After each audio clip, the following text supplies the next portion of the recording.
Have you ever felt like you were just going through the motions, stuck in a routine, searching for something more, something deeper? What if I told you that the key to unlocking a completely new chapter of your life could be found on a simple 4x6 foot mat? Today, we're not just talking about yoga poses. We're diving into epic stories of transformation, real journeys of people who found strength, peace, and purpose through the simple act of breathing and moving. These are stories that prove yoga is so much more than a workout, it's a path back to yourself. Let's start with Sarah, a high-flying corporate lawyer. From the outside, she had it all: the corner office, the impressive salary, the perfect life. But inside, she was crumbling under the weight of chronic stress and anxiety. Her days were a blur of deadlines and high-stakes meetings, and her nights were sleepless. Her doctor warned her about burnout, suggesting she find an outlet. Reluctantly, Sarah tried a local yoga class. The first few sessions were awkward. She felt clumsy, her mind racing with her to-do list, unable to focus on the instructor's gentle cues. She almost quit.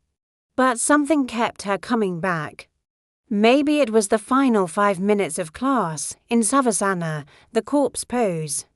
For the first time in years, she felt a flicker of stillness, a moment where her racing mind went quiet. It was just a moment, but it was enough. Slowly, week by week, those moments started to expand. She learned to connect with her breath, using it as an anchor whenever her thoughts drifted. The physical practice became a moving meditation. The challenging poses taught her resilience, and the balancing poses taught her focus. She discovered that the strength she was building on the mat wasn't just physical, it was mental. One day, during a particularly tough negotiation at work, instead of reacting with her usual stress-fueled intensity, she found herself taking a deep breath.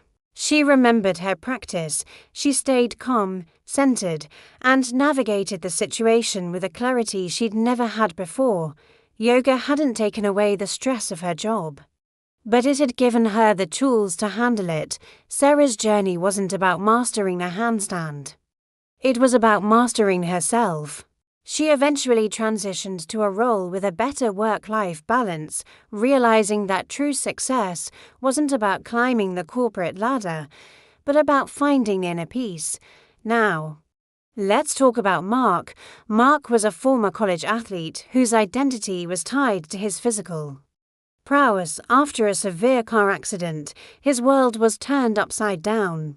Multiple surgeries left him with chronic pain and limited mobility. The frustration and sense of loss were overwhelming.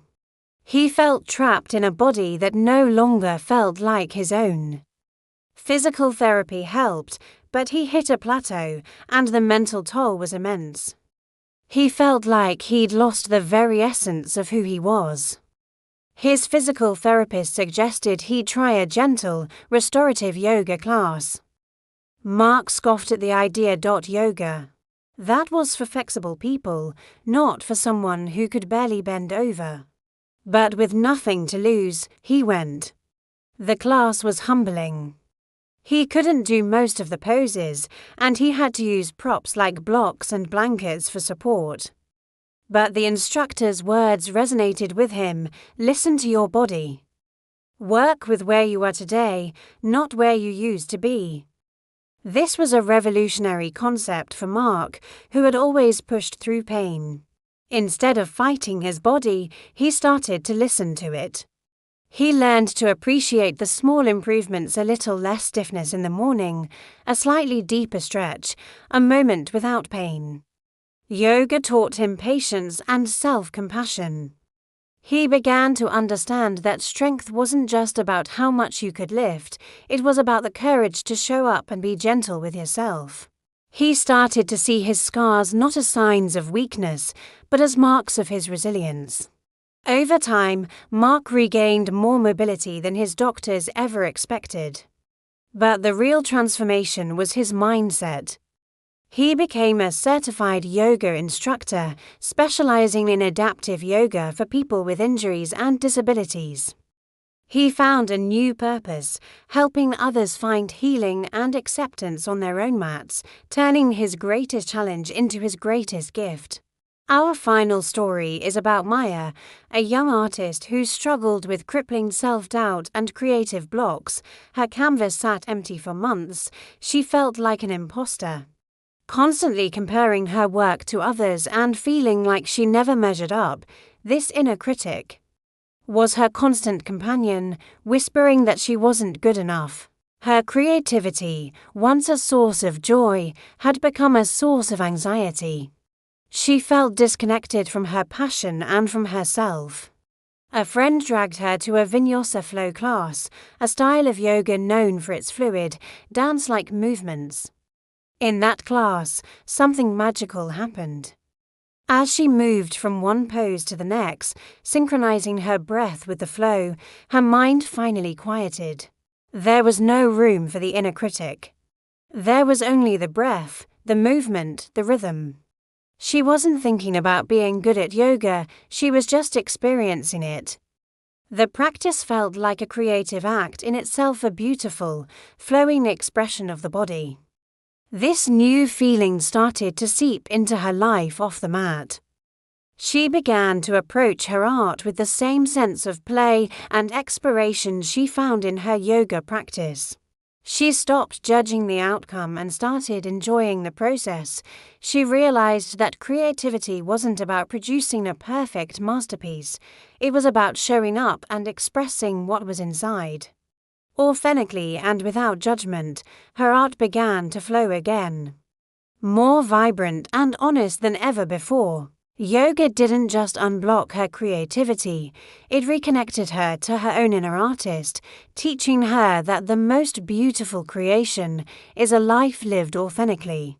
From the boardroom to the hospital room to the art studio, these stories show us the profound power of yoga. It is a journey that meets you exactly where you are and gives you exactly what you need, whether it has peace, resilience, or creative freedom. It's not about twisting yourself into a pretzel. It's about untangling the knots within your mind and your heart. It's about coming home to yourself. So, if you're feeling stuck, lost, or just looking for a change, maybe it's time to roll out a mat. You don't need to be flexible. You don't need to be good at it. You just need to be willing to show up, to breathe, and to see what unfolds. Your own epic story might be waiting for you. Thank you so much for joining me today and sharing in these incredible journeys. If these stories inspired you, please give this video a thumbs up and hit that subscribe button. I'd love to hear about your own experiences with yoga in the comments below. Until next time, be well and keep moving.